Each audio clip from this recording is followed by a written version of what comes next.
Study in the way you're going to be tested. Study in the way you're going to be tested.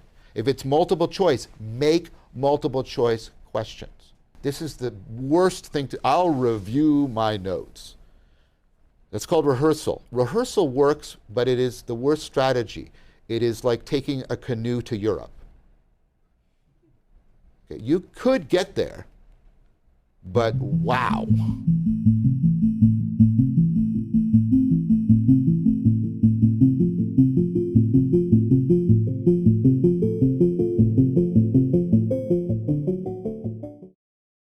All right, John, it's great to be back together again. Yes. Continuing our conversations, which have been both recorded and conversations off camera. What we have today are questions that were submitted. Some of them were submitted by students, and some of them were submitted by some other people online. Anyways, there's a number of interesting questions. Most of them are more directed towards you than towards me, but that's fine because we're taking advantage of you being here in order to pick your brain a little bit.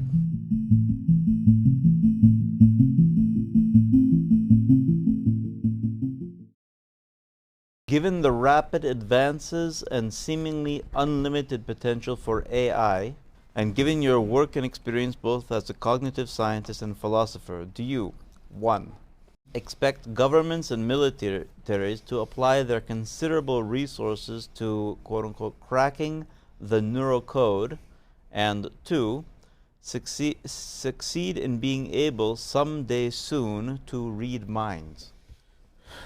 So this is an excellent question, and I want to go through it a little bit step by step. The first is the advent of the beginnings of AGI, which means artificial general intelligence, not the very siloed AI we've had up until now. And there's, I think the MIT research paper is right. We're seeing sparks of that in these machines. And then coupled with some adjacent technologies like deep fake, both visual and auditory technologies, are going to prepare the way for the concern of the two questions. So let me just... and this is an argument that I owe to Jonathan Pageau, but his work and mine is convergent on this area. Very, very soon, by the end of this year,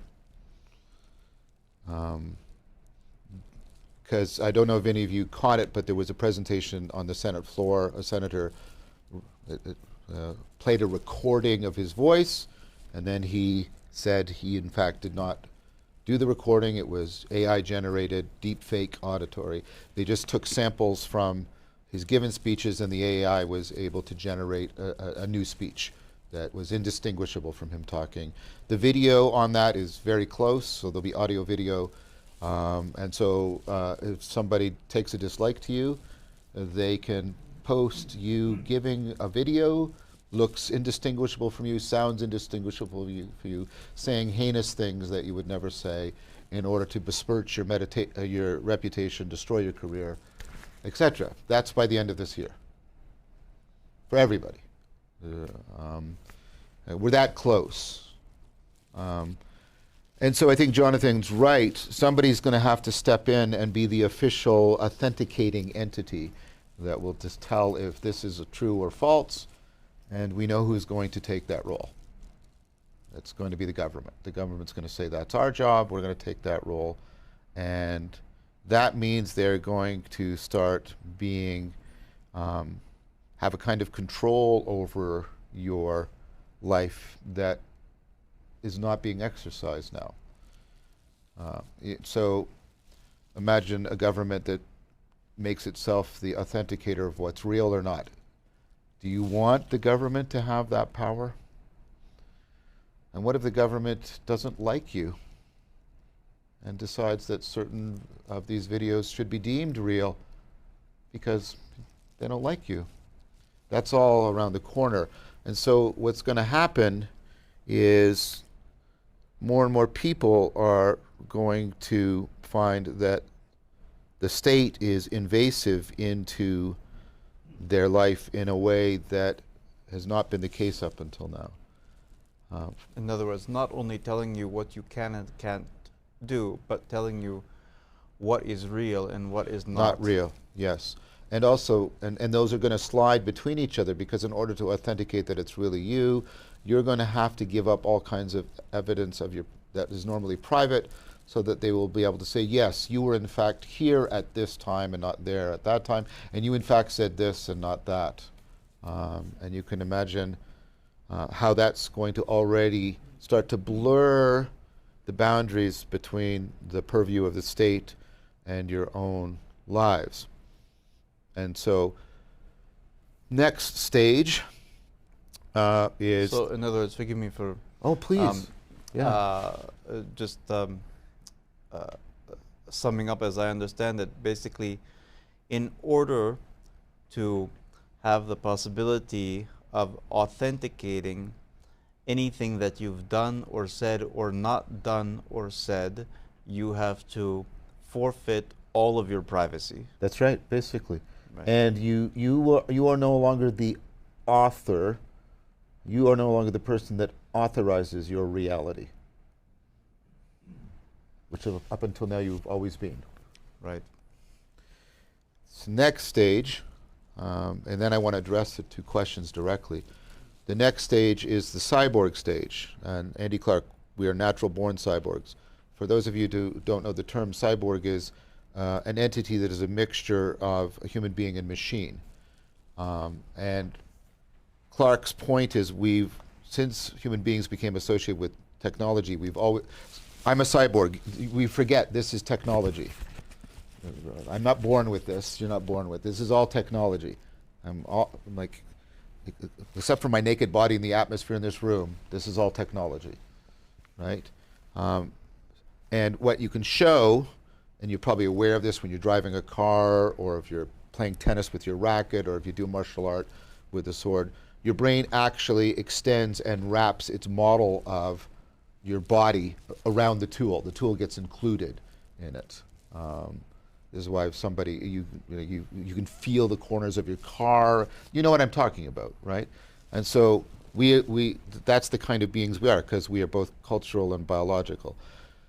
And so what's been happening for quite a while is computer-human interface, which is to try and make the tool that is interfacing with the human brain be a computer. Now originally, there's two sides to this, but the first side is originally they thought this was going to be really, really hard, because the brain is very complex. And we'd have to sort of crack all of its code and everything. And it turned out to not be the case, because the brain rewires itself to interface with the technology. So you don't need to get a capacity to crack the neural code to get the cyborg phase coming. And so some of you may have seen videos where that's already happening.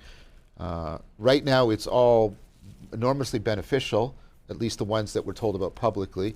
People who have been paralyzed and get the ability to recover movement and things like that. So of course there's a huge positive pressure to advance this technology. And of course the military is probably doing something nefarious with it that we don't know about. Then the next stage after that is to make the link not only between the computer and a particular brain, but link brains together. And this was Elon Musk's Neuralink. Now that has actually failed so far, because the science that he was running the technology off of recently failed to replicate in a huge way. And I was on the inside of one of these companies that was building like something you wore while you were meditating.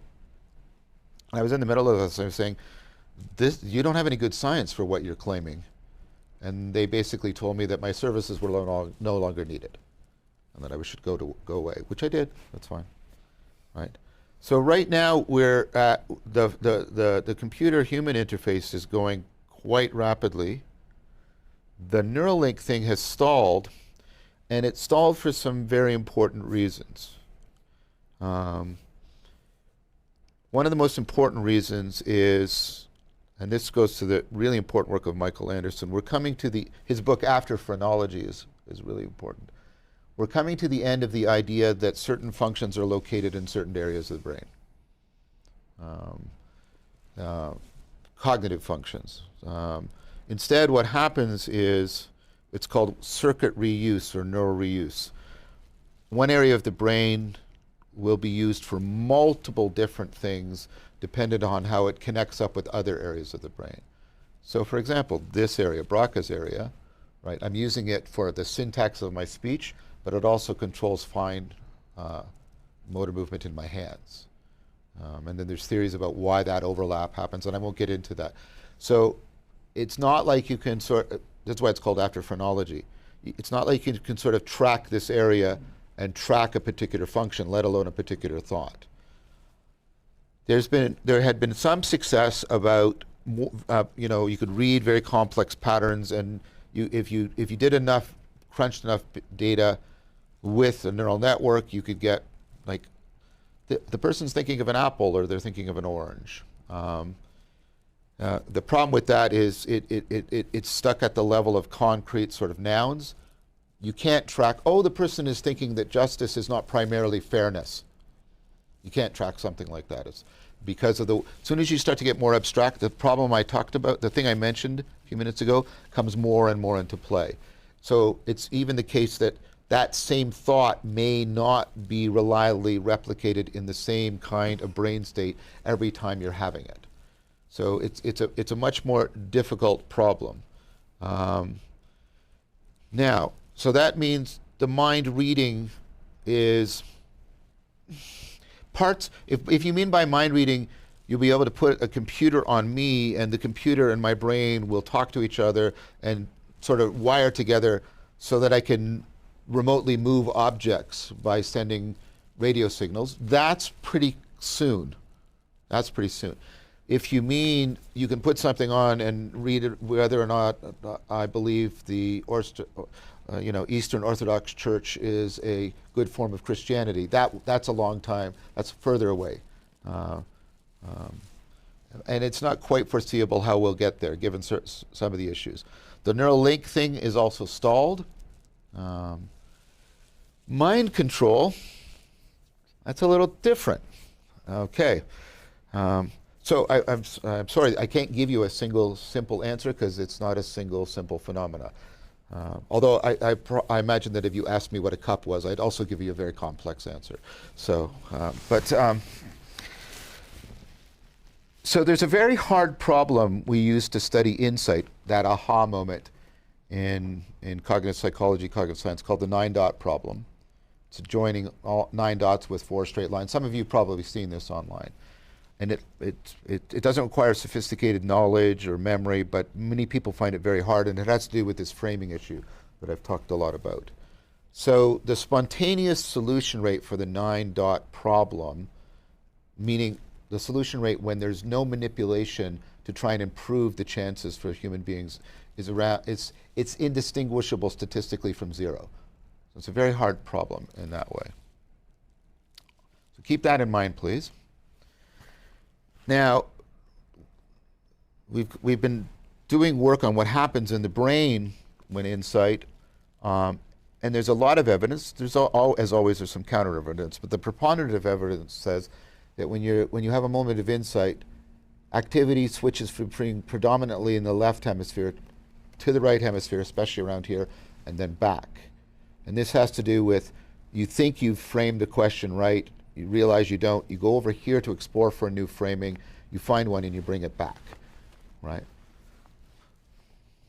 Now, there is a technology called transcranial direct current stimulation. Basically, you take a 9-volt battery, you put 2 electrodes on, and for reasons that aren't clear, but the evidence that it can do this is there's a lot of studies. It will shift brain activity. And so it can help with depression and other things like this. So the way you put the electrodes is called a montage. And there's a montage you can put on that will increase the chances that the brain will make that shift from the left to right hemisphere. Does that make sense? So you give people the 9-dot problem, and you have some people have the real montage, and then you have a control group that has sham. Sham is the electrodes aren't in the right place. Electricity comes on for a few seconds and then nothing, so there's sham. So that's your control group. So you have a controlled experiment. The people, compared to the sham, the people who had this montage on, when they were given the 9-dot problem, the spontaneous solution rate went from 0% to 40%. The chances of that happening by chance are 1 in a billion. Now, there needs to be more work done about this, but let's say it's reasonable to conclude that there's something really happening there, which means we have the capacity to put things on and induce in people insight or potentially the flow state. And the US military is already exploring this. I mentioned that the other night. But here's the thing. If they can make an insight increasing machine, they can make an insight decreasing machine. And as I decrease your capacity for insight, I decrease your capacity for critically evaluating information. I enhance your self-deception, and when I enhance your self-deception, I correspondingly enhance my capacity to deceive you and get you to fall in line. So corporations and governments are this far away from a machine that could do that to people.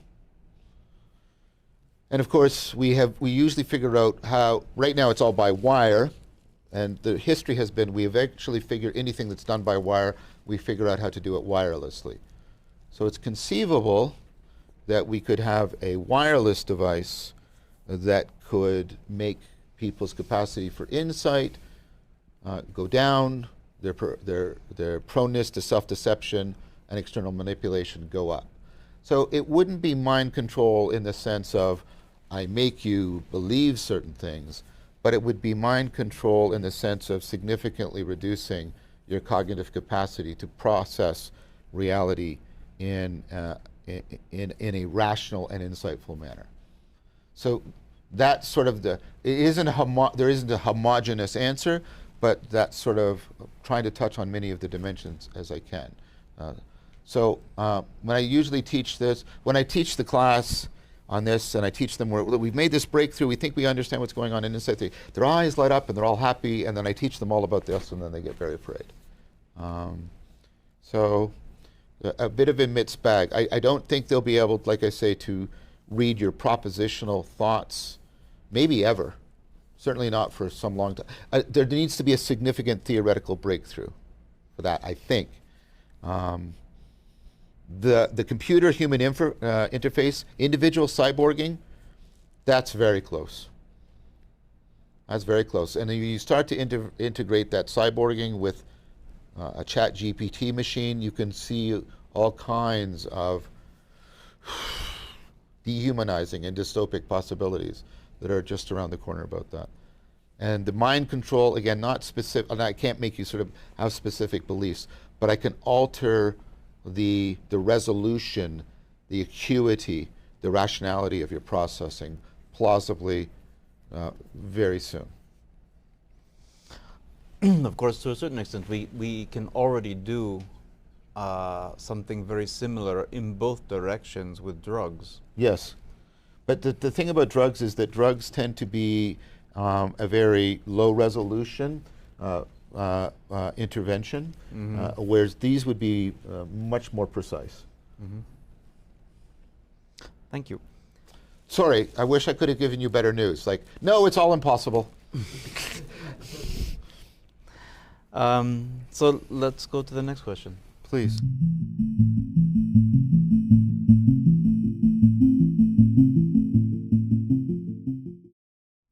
You have mentioned the growing problem of cognitive bias. Yes.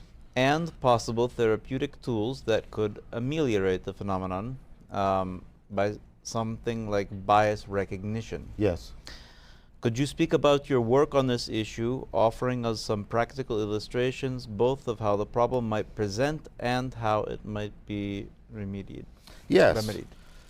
So let's start off with something that I've already presented, but just to remind you, the issue of relevance realization, there's way too much information out there, way too much information in there. You have to zero in on the relevant information. That makes you prone to ignoring information that might actually turn out to be relevant. Okay, so one of the ways your brain deals with this, your mind, is, I'm not proposing Cartesian dualism, so I won't make any strong distinctions right now between mind and brain. I'm not claiming an identity theory either, that the mind is reducible to the brain or anything like that. I just want to be able to speak freely, is all I'm saying. So the way your mind deals with this, one important way is you use what are called heuristics. What heuristics do is they bias where you'll look for the information. So let me give you two concrete examples of this and how it shows up in your behavior and how it's liable to show up in behavior tomorrow, specifically tomorrow, okay? For some of you. So judging the probability of an event by taking account of all the real world variables and trying to do probability calculation, Bayesian, is combinatorial explosive. You can't do it, it's overwhelming. It's too vast. You can only do it in very, very short, limited context within what's called a small world. In the large real world, you can't do it. So what your brain does is it relies on two heuristics for judging how probable an event is. One is called the availability heuristic. The more easily you can imagine or remember a similar event, the more probable you think it is. And this is actually a good heuristic because the more often you've seen an event, the more easily you can remember it. So it's a pretty good tracking, but it's not the calculation of the probability. It uses this fast and dirty shortcut to say, oh, well, how easily can you imagine it? How easily can you remember it? That's how probable it is. That's called the availability heuristic. Another one is the representativeness heuristic. How much does it stand out as prototypical for that category? Because generally people make the prototype something that is found frequently in the category, okay? So, and it'll mislead you. Like you ask people, what do you think is what's the probability of what percentage of the population of birds are robins? And people will often give a much more inflated answer than is really the case because a robin is a pretty prototypical bird. Now, let me give you a concrete example of this. So you take your friend to the airport. And you think about this huge thing of metal in the sky, and the availability heuristic tells you, I can easily imagine that crashing. I really can.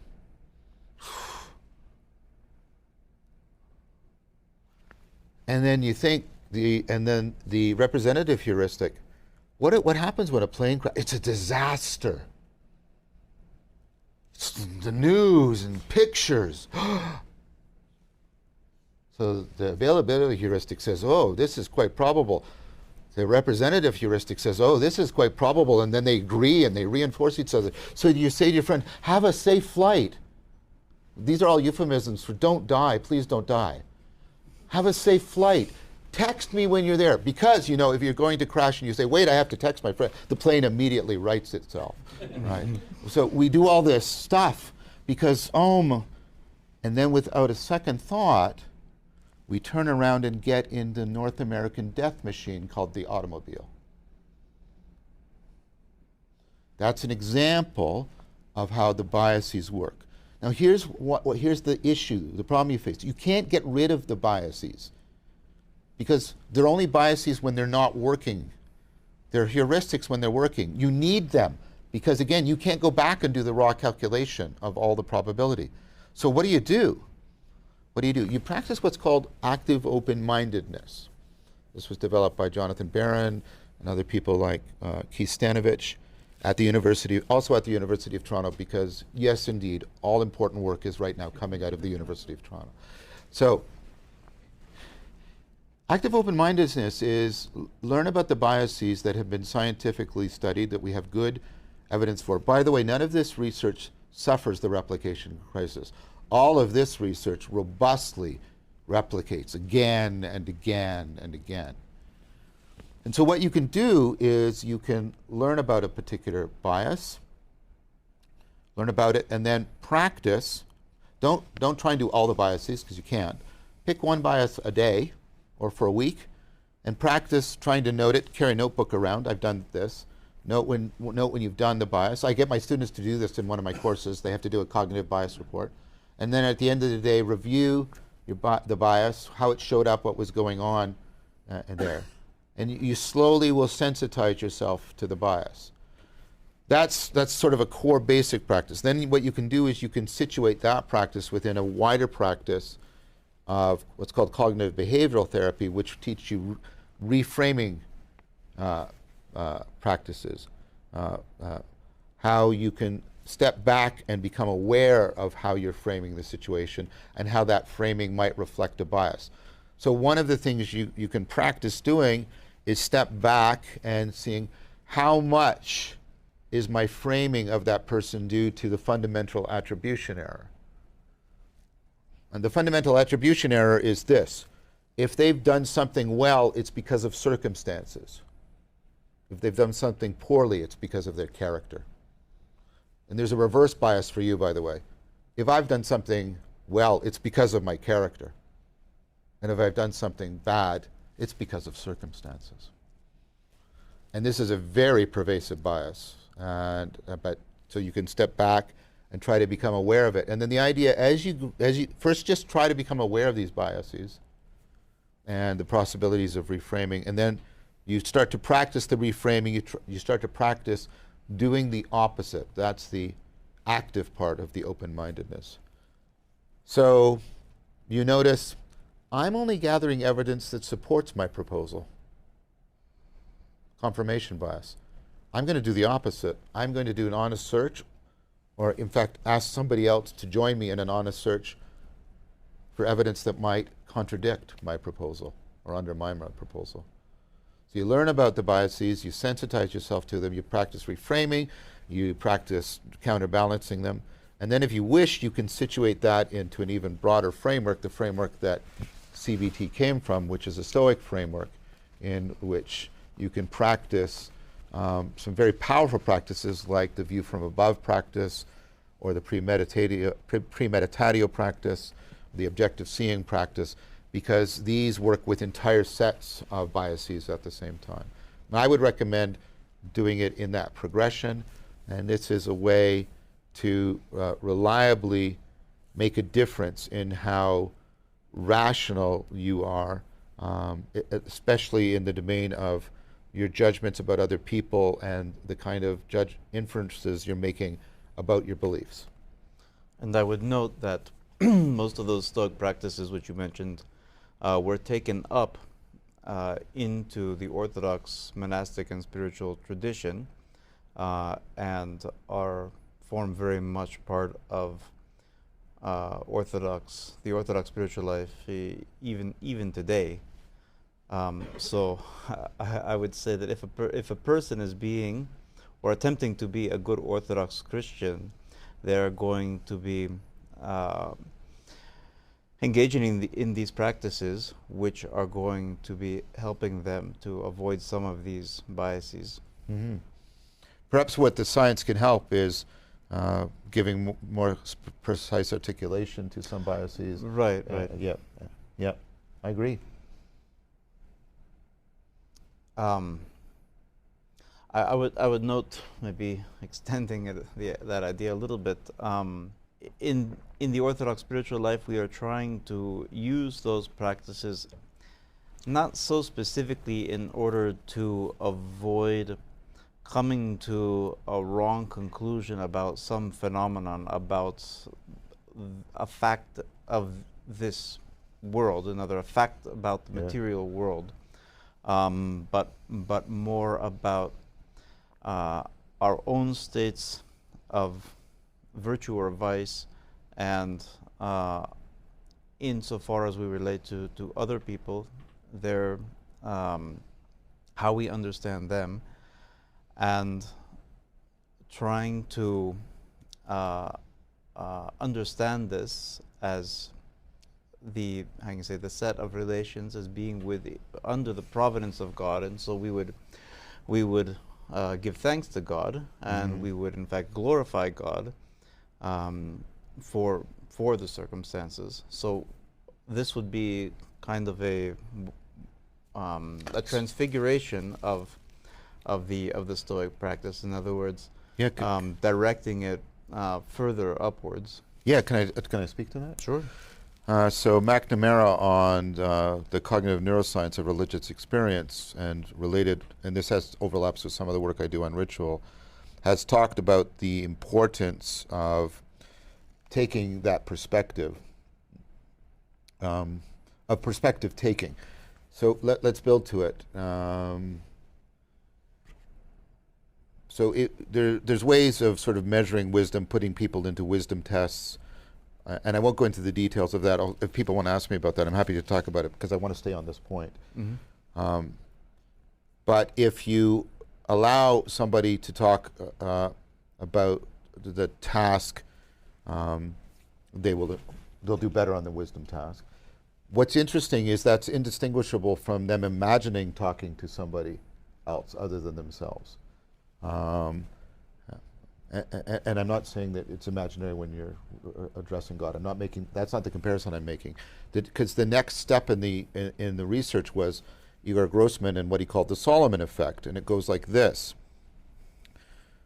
Ask somebody to tell you a terrific problem they're facing, and they will automatically do it from a bias that they're not realizing it. They will tell you it from a first-person perspective. And then you say, great. Could you now re-describe the same problem from a third-person perspective, a perspective that a good friend might have on your problem? When they re-describe it from the third-person perspective, they get insight into the problem that they previously couldn't see. This is called decentering. So when you get people to decenter, and this means that there are biases that are perspectival biases, not propositional biases. Right. When you get people to decenter, right, that can have a powerful effect on helping them notice bias. I'm not being reductive here, but I'm saying, I mean, if you are attempting to realize this from God's perspective to whatever degree, which you're doing when you're giving thanks, right? You're saying the way I see it, but right, there's a more encompassing. That can decenter you in a powerful way. Just that act, right, that will help you get insight into a problem or difficulty you're facing that you might not, was probably not available. This in fact, this is part of the non-propositional way in which ritual can be so transformative for human beings.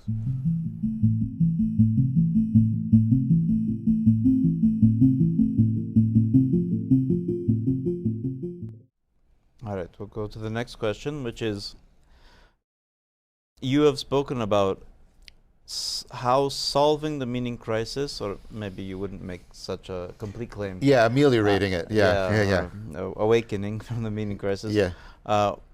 Will help address the meta crisis. Yes. You're going to have to explain what that is. Yes. What role do you see monasticism having in this effort? Right. So, first of all, what the meta crisis? What is the meta crisis? And of course, I would just note here with respect to monasticism. Of course, monasticism existed as a greater part of society before these crises came into being. But I'll let you address that as you go on. Sure. Although, I mean, there is overlap with the crisis of late antiquity. So I understand what you're saying. Monasticism didn't just arise as a response to crisis. So first of all, the meta crisis.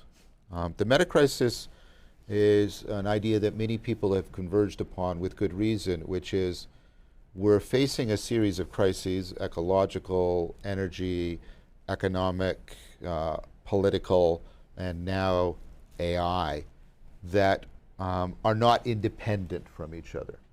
They drive each other, they push each other, they afford each other, they exacerbate each other in powerful ways.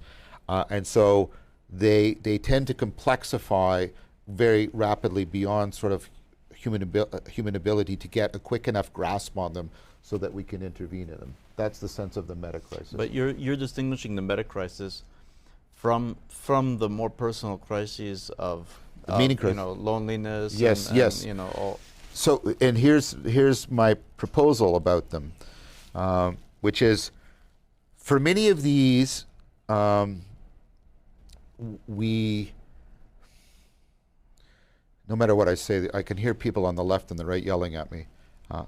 But for many of these crises, because some of the people deny the crisis, etc., I'm just going to keep going. For many of these crises, we know sort of what we should do, or we know we should at least do something, and yet we're not doing very much, and very often we're doing nothing, or we pretend to do something and we're not. It's in many of these issues. It's maybe not coming to a perfect resolution, but it would seem to be actually very easy within just sitting down, the two of us, within 15 minutes coming to a series of solutions or policies which would at least be better than what it is right now. Yes, and it's very hard to move on this. Now, part of it is ignorance, and part of it is the complexity. So what I'm going to say, I'm not claiming it's the sole factor, but I propose as a hypothesis that the meaning crisis, the fact that many people across the board think their lives are much less meaningful, often approaching meaningless, and this shows up in all kinds of different symptoms, and I won't review all those symptoms. And then, for me, what that means is we have trapped people in exactly the opposite mental framework they need to engage in. So let me try and pull apart three things that have been reduced, and then meaning has been reduced to them. And I'm not a crypto Marxist or anything. We've confused meaning with subjective well-being, and subjective well-being with wealth. So wealth, you know what that is, I don't have to define it. Subjective well-being is how sort of contented you are with your life, how good you feel sort of about your life. Like, yeah, things are going well, right? Right? And then I'll talk about what meaning in life is in a second. Now, the thing about wealth is that wealth is initially very highly correlated with subjective well-being. So initial increases in wealth that lift people out of poverty have huge impact on subjective well-being. But the problem is you can't stay there on the graph. So once people get to a certain level, huge increases in wealth only make very small differences in subjective well-being. So I want to say this very clearly. After a certain degree of wealth, it is actually irrational to pursue wealth as a way of increasing subjective well-being. But our culture tells us exactly the opposite. The next thing is our culture equates meaning in life with subjective well-being. Well, if you feel sort of contented and good, that's all you need. And the answer is that's actually false. The two are related, but they can move in opposite directions. And so my prototypical example, and some of you have heard this before, I'm sorry, but having a child is a disaster for subjective well-being, just so you know. So having a child is like being in a shipwreck. Everything is breaking down. Everything's wet, apparently, for unknown reasons, right? Everything is wet. You don't eat properly. You're not sleeping properly. There is an alarm, an emergency alarm going off because you're just trying to keep this entity alive. Like, right? And your relationship to your partner is degrading because, and they do measurements on this, you ask, how much are you contributing to the child's 70%? And the other partner says 70%. So inevitable clash there. Your finances are degrading and you're getting sick all the time. So by every measure that contributes to subjective well-being, having a child makes it go down disastrously. Why do people do it? Part of it is people are incautious and they fall into it. But let's say, why do people choose to do it? And you can ask them that. They do it because it is one of the most powerful increasers of meaning in life. So remember I said when you want to know what your meaning in life, what do you want to exist even if you don't? And how much of a difference do you make to it? Children really max that out. You really want your child to live, even you'll die for your child. And you make a huge difference for a very long time. So meaning in life goes up dramatically. So do you see, we collapse meaning of life into subjective well-being and subjective well-being into wealth, and then people are starving for meaning and they're trying to get it out of wealth, broadly construed. Wealth, fame, power, all of those things. I'm just lumping them all together, right? Because money is basically power and influence, right? When people are starving for meaning and they're in that conflated, reduced frame, they can't make the changes they need to make to their lifestyle in order to address the meta crisis. They are starving and they'll have a lot of inflexibility. Now we do know if people are put into other frames such that you promise them your wealth will be harmed to some degree, your subjective well-being will go down, but your meaning in life will go up tremendously. People will make that move if they believe the promise. Look at what happened in World War II and rationing and all kinds of things like that. Because people thought they were making a difference to something that that really mattered, they were willing to let their wealth be reduced and their subjective well-being be reduced. See, so I'm making an argument based on historical evidence and based on the cognitive psychology. We need to be able to shift people so that they see that it is viable to take the hit to their wealth and their subjective well-being in order to get more meaningful lives, in order to be part of more meaningful lives. I needed all of that prep for the point I'm going to now make. To my understanding, and I've observed both Zen Buddhist monastic life and now very wonderfully and gratefully Eastern Orthodox monastic life, I think the monastic life is a clear exemplar of being able to make exactly that trade. I know you're doing it for things beyond that, but I think you would agree that that is at least one of the things that is happening in the monastic life. It's like the commitment to wealth and to subjective well-being is reduced because you are given a promise that you trust that you will get a more meaningful life in return. And it works. It works. I mean, Yes. I can say that it works because because I live it. Yes, and I've witnessed it. And we make, how you say, the trade-off in subjective well-being, or at least the potential trade-off. It doesn't Yes. always actually happen. No, you're in not real suffering life. all day long or Right. anything like that. You know, these are formulated in the classic vows of monasticism: poverty, chastity, and obedience. Yeah. People who did not have a higher objective in mind, which lent a great deal of meaning, or at least possibility of meaning, would never voluntarily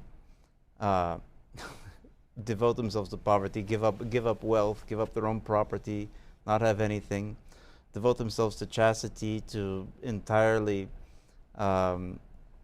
avoiding any sort of sexual life, not to mention family, children, not to mention other extensions from that, like like entertainment, and obedience, where you're not getting to do what you want. You have to do what you are told within the context of the monastery. So those subjective the measures of subjective well-being definitely are voluntarily forfeited. But you show that it works. It works. Yes. Yes. Yes. It works. So it is attractive. I keep saying this is a wonderful place to be. It's an attractive. I get it, not attractive by sort of standards, but if you come here in good faith, right? There's an attractive. There's an attraction to. You see, like I've said to you multiple times, good people living good lives, and you see it works, and that there's meaning, and so I think monasticism can have a very important role to exemplify and provide living proof that the trade that we need in order to ameliorate the meaning crisis and be able to liberate the resources for addressing the meta crisis, that trade can be made. It can happen. A lot of times what people need to see something, an example of something in its most extreme form, in order for the truth of it to resonate with them. Yes. And that's a good point. I hadn't thought about that. That's a good point. And of course, the majority of people are never going to become monks. In any religion, in any context, even in the most religious society that's ever existed in all of human history, most people are not going to do that. But the fact that it is present, and the fact that people know that exists, provides a kind of inspiration for them, which, to use your language, makes salient precisely this idea of being willing to trade subjective well-being for meaning in life. And I would then dare say that to the extent that that this most extreme example of that is prominent within society, it orients society in precisely that direction. Exactly. It's an exemplification that can reorient society, yes. I'd also like to address the issue about, you have a seminary here as well. And I won't repeat the argument that I made at length in the video essay about AI and the follow-up essay I did with Ryan Barton video. It's on my YouTube channel. And also the discussion I had with Jordan Hall, which is on his channel. But those parts of our humanity that have to do with the spiritual somatic access are going to become more and more important for our sense of who we are as distinct from the emerging AI. And how that puts us into relationship with what is ultimate is also going to become more important, because of the things that people have prided themselves on as being the hallmarks of human uniqueness are going to be eroded. And I think this has the real possibility. I don't know what probability to assign to it, because there's all kinds of nefarious things at work around AI. So I want to be very cautious. But I think it's reasonable to say there is the possibility that, and a lot of people are going to be aghast at this when I say this, but there's a real possibility that theology will become extremely important again. A discourse about the spiritual and embodied in relationship to what is ultimate is going to be really, really important. For two reasons. I think there's going to be a tremendous pressure on spirituality for the reasons I've given, but a nebulous spiritual but not religious is going to be insufficient for the sort of precise power these machines are going to exercise. We're going to need a much more articulated, disciplined, and developed sense of spirituality that's that is putting us into sort of clearly recognizable relationship to what is ultimate, as a way of trying to vouchsafe our sense of our human identity and our humanity. So I think theological work, especially when it's embedded into a monastic, or related to in a monastic way of life, and embedded in a very comprehensive sapiential framework, I think will be, there's a real possibility that at least a significant proportion of the population is going to turn in that direction. Well, I guess we'll see how that plays out. Yes. I think that, of course, I have a bias here, right? Yeah, but I think what you said about the question of the articulation of it, being able to hold an articulated theological position as opposed to simply a vague sense of something, exactly, or the most general propositions possible, is going to become, the value of that is going to become increasingly more apparent. I think we already see that happening right now with the fact that the only religions that are either maintaining their numbers stable or that are growing are precisely those religions which have a greater articulation and a greater level of commitment, and those religions which are allowing themselves to either, you could say, to dilute a religious tradition, or to reduce the level of commitment, or to express that commitment in the most general and therefore the vaguest terms possible. The numbers of those are declining precipitously, and insofar as we see the rise of the nuns, not our nuns, that we see that the attrition is primarily from those churches that lack that level of articulation and commitment. You know, it's like nobody thinks to themselves, well, I'm going to be a Unitarian. You know, that's that's not what's because it doesn't provide much much of an answer. Yes.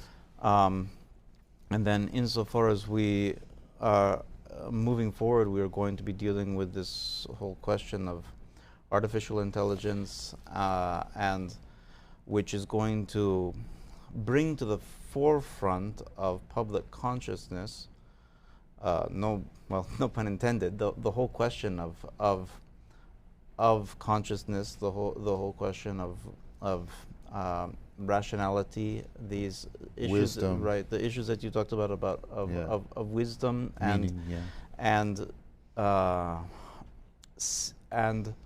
to the extent that the developers of artificial intelligence do not address those issues in an explicit manner, we are most likely going to suffer negative results from that. Yes. We're going to be moving into, or it seems like we will be moving into a landscape very shortly where these questions that are traditionally both philosophical and theological in nature are going to be highlighted in the sharpest and most direct practical sense. Yes, you made the argument better than I did. That was very well articulated. I would make a request since I'm here, that the seminary rise to the challenge that you just mentioned. I expect you will, but here's two dangers. Mm-hmm. One danger is a kind of fundamentalist retreat into nostalgia about theological issues, or another one is a utopic, program. But I think really wrestling with how the advent of this reality is going to throw up very powerful problems that have a philosophical profundity at the same time that they have a very pressing practical presence. That needs to be addressed. That really needs to be addressed. Well, I hope we can put in our widow's mites into that conversation. And I think you had given some thoughts which I thought were very apropos, and with respect to the necessity really of wisdom, which is something that certainly is intended to be cultivated at the seminary, and yes. generally within the the context of the church. I would find it hard to overstate the importance of institutions which are consciously and deliberately attempting to promote that. Yes, I wholeheartedly agree.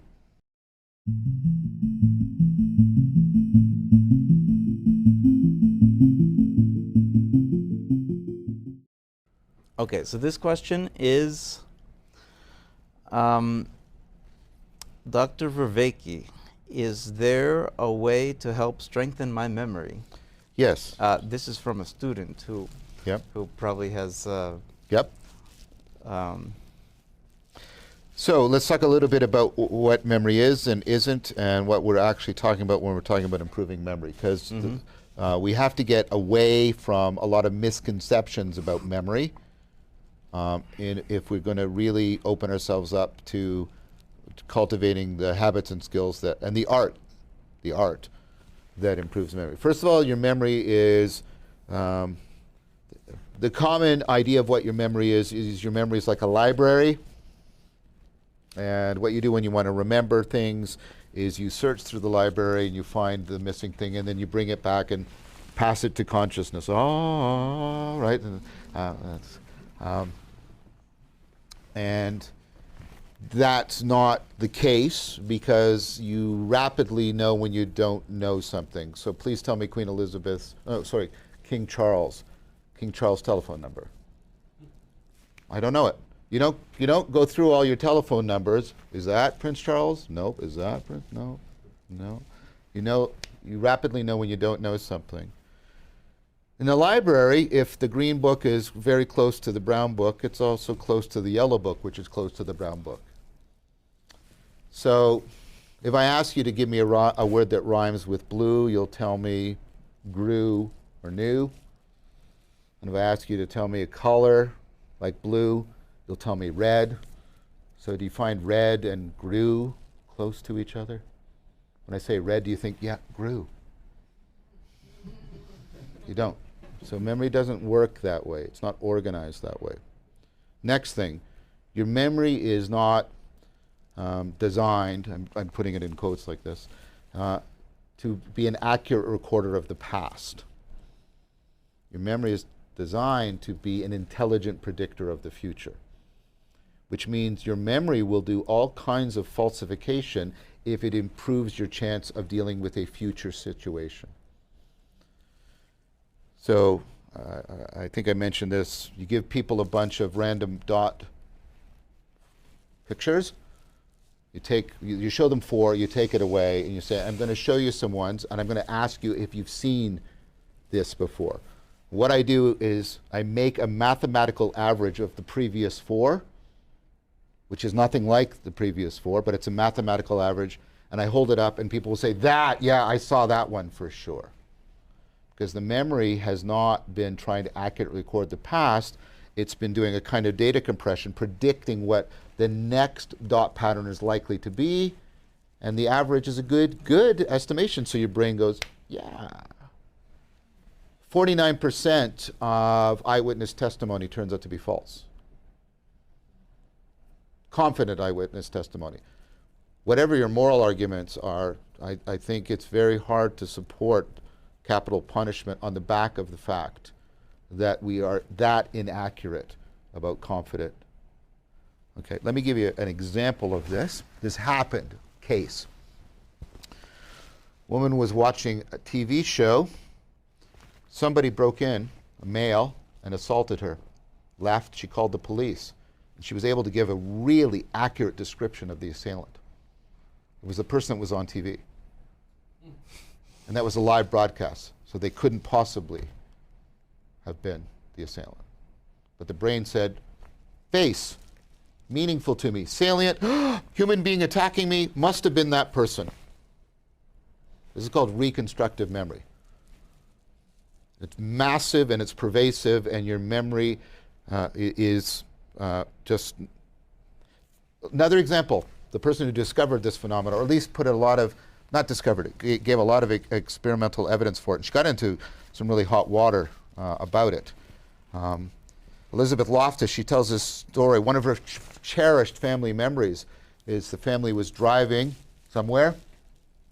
The car broke down, and the dad went to get some gas. It was going to be quite a while. But by happenstance, they broke down near an ice cream shop.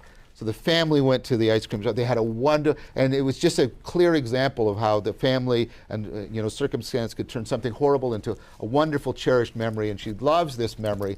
And she said, and then she related. She was telling the memory. She told it. She would tell her friends and people she met. And then she told this about in the presence of her family, and they all laughed. And she said, "Why are you laughing? Why are you besmirching one of my cherished childhood's memory?" And they said, "That happened 5 years before you were born." She had heard this story growing up, and her memory had reconstructed that because she liked this story so much, she must have been in the story. So you're probably wondering if your mother really loved you. So the thing you have to do is you have to, instead of trying to work against that, what you have to do is try and work with it. All right, namely, try and help your brain be an intelligent predictor as opposed to being an accurate recorder. And there's one more thing to know about this, which is you have multiple kinds of memory, but the two that are important for us right here now is long-term memory. This is all that information you store unconsciously, right? Like Napoleon lost at Waterloo. You're not thinking that all day long. Napoleon lost at Waterloo. Right? And what's called working memory. Working memory is what you can actually hold in mind. It's where you go when I ask you to do mental arithmetic. Like, what's 24 times 32? Right? And you're trying to do that and you hold it in mind. And the thing is, you can hold 4 chunks of information in there. So I sometimes do this with people. I wish I had a whiteboard here or a blackboard. I could show it to you. But what I'll do is I'll put up a bunch of letters, very long. I'll show that for a few seconds, and ask people, and then I'll say, turn away, right? And they say, what are the letters you saw? And they get 2 or 3 of the letters. It's long. Then I rewrite exactly the same letters, but they spell the words dog, pig, cow, cat. And now I show the same letters, and I say, now tell me all the letters, and they can do it all. Because the information has been chunked. What a chunk means is different things have been made relevant to each other because of how they're relevant to you. So the way you improve memory is by chunking, because remember the 9 dots? Remember the dot?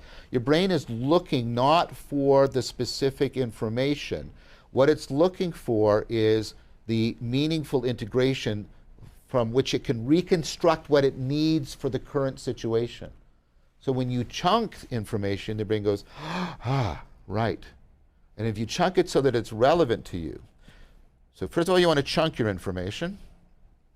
Then you want to chunk it in a way that shows what's called transfer appropriate processing. Because your brain is trying to predict the future, your brain is not just storing the information, it's storing how the information is being processed. What that means concretely, for example, if you're studying and you know that how you're going to be tested is you're going to be asked to answer a long essay, study the information, chunk it by practicing writing a long essay. Don't review it. This is the worst thing I'll review my notes. That's called rehearsal. Rehearsal works, but it is the worst strategy. It is like taking a canoe to Europe. Okay, you could get there, but wow. The reason why people like rehearsal and cramming is because it alleviates anxiety, because it's an easy strategy to use. And they confuse anxiety reduction with memory improvement. So you want it. Now, what if the test is going to be short answers? Make up for yourself. The more you generate the questions, make up short answer questions and practice answering them. Get a bunch of people and make up short answer questions for each other. Study in the way you're going to be tested. Study in the way you're going to be tested. If it's multiple choice, make multiple choice questions. That's transfer appropriate processing. You want to do context dependence too, sometimes knowing it as encoding specificity. So here's an example of the experimental data this is based on. You put a whole group of people in a room where they have to learn something, word list or something. You send them away for a week, you ask them to come back, you divide them into two groups. Group A gets to go in the same room that it learned the list. Group B goes in another room. Regardless of all the differences of IQ and study habits, Group A will do better than Group B, about 30% better. Because your brain is also trying to store the context in which the information. So the brain does not store information. It stores chunks of information that are relevant to you. It stores how you're learning the information, and it needs the how you're studying has to be relevant to how you're going to use it. And then it also stores the context in which. So what you need to do is try to study if you can't study in the place where you're going to be tested, go to the room. I kid you not. Try to form a mental image, and while you're studying, form a mental image of the room again and again and again. If you have a particularly difficult thing you're trying to remember, right? Play a piece of music for that. And then when you're in your test situation, remember the music first, and it'll help you call back the information. Study with the pen that you're going to write with in the exam.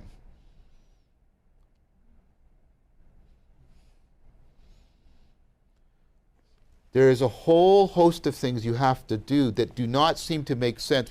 I should be putting as much information in my head by reviewing my notes. Okay, everything I'm saying to you is counterintuitive, but it's only counterintuitive because you have that incorrect model of what memory is. Once you have the correct memory model of how memory actually works, that it's largely about attention so that you can intelligently prepare for the future, then all of these strategies, which are called mnemonic strategies, work. So you chunk, and then you chunk your chunks, get chunks, and then figure out how to put them in a chunk. You do transfer appropriate processing, you do encoding specificity. These are the ways to reliably improve your memory.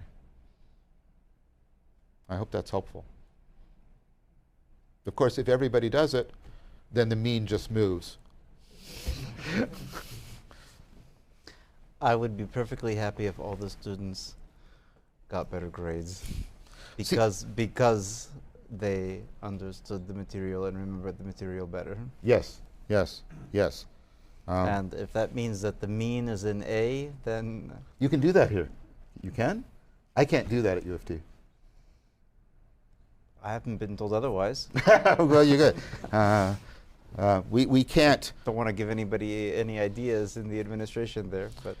As part of the strategy of resisting mark inflation, we can't, we're only allowed to give a certain proportion of A's. It skews as you go up, right? Like if you give more and more as you go up. But yeah, So it doesn't matter if, even if theoretically every person was brilliant. was brilliant and give the best possible answer to every question. I have to somehow divine some way of, this person used red ink, so something like that. Right. Yeah. It's not that bad. I'm being humorous.